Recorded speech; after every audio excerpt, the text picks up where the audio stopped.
అలాగే డిస్ట్రిబ్యూటర్కి అన్యాయం జరగకూడదు, ప్రొడ్యూసర్కి అన్యాయం జరగకూడదు. నేను మీకు ఎందుకు ఇవన్నీ చెప్పుకొస్తున్నానంటే, ఇక్కడ ఆ సీట్లో చైర్మన్ సీట్లో సురేష్ బాబు గారు, దిల్ రాజు గారు తప్పుకొని కేఎల్ నారాయణ గారు, శ్యామ్ ప్రసాద్ రెడ్డి గారిని పెట్టి ఇది న్యాయం జరుగుతుందేమో అనేది నిర్మాతల తరపు నుంచి నిర్మాతలుగా నాకు ఇది నేను అందరూ అనుకుంటున్నాను, అందరూ అనుకుంటున్న మాట నేను చెప్తున్నా. ఇది నిర్మాతలుగా కేఎల్ నారాయణ గారు, శ్యామ్ ప్రసాద్ రెడ్డి గారు ఉంటే వాళ్ళు దేనికి సంబంధం లేదు కాబట్టి సమన్వయం జరుగుతుంది అనేది నా ఉద్దేశం. ఎందుకంటే నేను ఇంకోటి కూడా చెప్తున్నాను, సురేష్ బాబు గారి మీద నాకు ఎవరి మీద వ్యక్తిగత లేదు. ఈరోజు నేను రామానాయుడు గారి వల్ల నేను ఫైనాన్షియల్గా ఎదిగానని గర్వంగా చెప్పుకుంటా, సురేష్ బాబు గారి వల్ల చెప్పుకుంటా. ఇది మామూలుగా విషయాలు.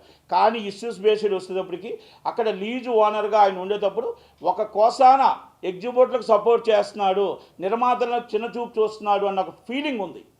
ఆ ఫీలింగ్ నుంచి వెళ్ళాలి అంటే చైర్మన్ పోస్ట్ నుంచి సురేష్ బాబు గారు, దిల్ రాజు గారు, ఇద్దరు లీజు ఓనర్సే కాబట్టి ప్లీజ్ అండ్ కేఎల్ నారాయణ గారు అండ్ శ్యామ్ ప్రసాద్ రెడ్డి గారు కావాలి. నేను అందరికీ మెసేజ్లు పెట్టాను, నేను రిక్వెస్ట్ చేస్తున్నా, ప్లీజ్ రిక్వెస్ట్. ఇక్కడ నిర్మాత బాగుండాలి, డిస్ట్రిబ్యూటర్ బాగుండాలి, ఎగ్జిబ్యూటర్ బాగుండాలి. సామరస్యంగా పర్సంటేజ్ విధానంలో మొత్తం జరగాలి. ఆ పర్సంటేజ్ విధానంలో నిర్మాత తీసుకొచ్చిన సినిమా పెట్టుబడి ఒక్కసారికి అయిపోతుంది, డిస్ట్రిబ్యూటర్ది ఒక్కసారికి అయిపోతుంది. తేడా వస్తే రోడ్డు మీద పడిపోతున్నారు. అలాగే ఎగ్జిబ్యూటర్ కాడికి వచ్చేటప్పటికి ఏమవుద్దంటే ఒకవేళ నష్టం వచ్చినా లాభం వచ్చినా ప్రాపర్టీ వాల్యూ పెరుగుతుంది. మనం 20 సంవత్సరాల క్రితం ప్రాపర్టీ ఎంత, ఈరోజు ప్రాపర్టీ ఎంత ఒక్కసారి అర్థం చేసుకోవాలి. ఇప్పుడు మీ జూలై 3 నుంచి ఒకళ్ళు రాకపోతే థియేటర్లు మూసేస్తూ ఉన్నారు. ఎవరిష్టం వాళ్ళది. ఒక వ్యవస్థని ఎవరు శాసించలేరు. ఆ థియేటర్ మూస్తే నువ్వు ఎందుకు మూసావని అడిగే రైట్ మాకు లేదు. సినిమా నువ్వు తీయకపోతే ఎందుకు తీయలేదని అడిగే రైట్ మాకు లేదు. నువ్వు డిస్ట్రిబ్యూషన్ చేయకపోతే ఎందుకు డిస్ట్రిబ్యూషన్ చేయలేదు అనే రైట్ లేదు. ఎవరికి హక్కు వాళ్ళకు ఉంటుంది.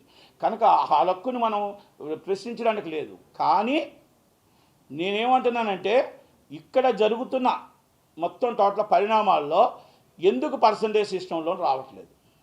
మీకు జరుగుతున్న పర్సంటేజ్ సిస్టంలో అక్కడ నిర్మాత 400 కోట్లు సినిమా తీశాడు.